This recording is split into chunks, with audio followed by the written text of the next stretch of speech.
Сәлеметсіздер ме балалар? Бүгін 31-ші сабақты өтетін боламыз. Каналдағы жаңа видеоларды көру үшін колокольчик батырмасын басып, тіркеліп қойыңыздар. 47-ші жаттығу өлеңді мәнерлеп оқы.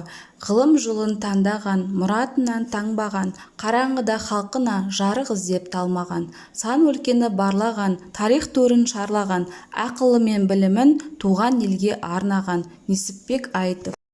Шоқан туралы не білесің? Шоқан Шыңғысұлы Уәлиханов, шын есімі Мұхаммед Ханафия. Қостанай облысы Сарыкөл ауданы Құсмұрын деген жерде дүниеге келген. Қазақстанда туған, демократтық ағартушылық мәдениеттің тұңғыш өкілдерінің бірі, шығыстанушы, тарихшы, фольклоршы, этнограф, географ, ағартушы. Әжесі бала кезінде Шоқаным деп еркелетіп айтуымен Шоқан аталып кеткен. Х әрпі бар сөздерді теріп жаз. Халық, тарих сөздері. Өлеңнен өзіңе мағынасы түсініксіз сөздерді тауып көр. Сол сөздердің мағынасын түсіндірме сөздіктен біліп ал. Тарих, көне дегенді білдіреді. Адамзат баласының өткенін зерттейтін қоғамдық ғылым. Өлке, ел, облыс, жер дегенді білдіреді. 48-ші жаттығу мақалды жатқа жаз. Халықтың ортақ үйі отаны, қаһарлы ел қамал бұзады. Мақалдардың мәнін түсіндір. Әр адам өз туған жерін жақсы көреді. Біздің елімізде әртүрлі ұлт өкілдері тату-тәтті өмір сүреді. Ол біздің ортақ отанымыз.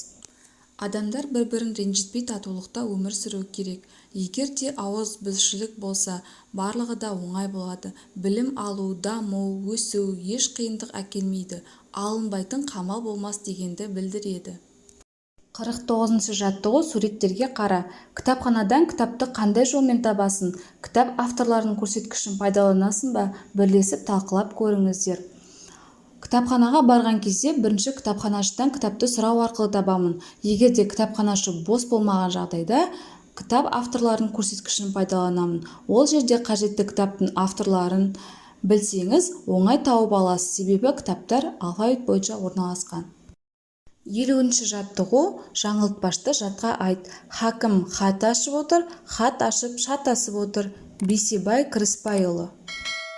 Осымен біздің сабағымыз аяқталды. Арнамызға жазылуды ұмытпаңыздар. Барлық сабақтар арнамызда шығып отырады.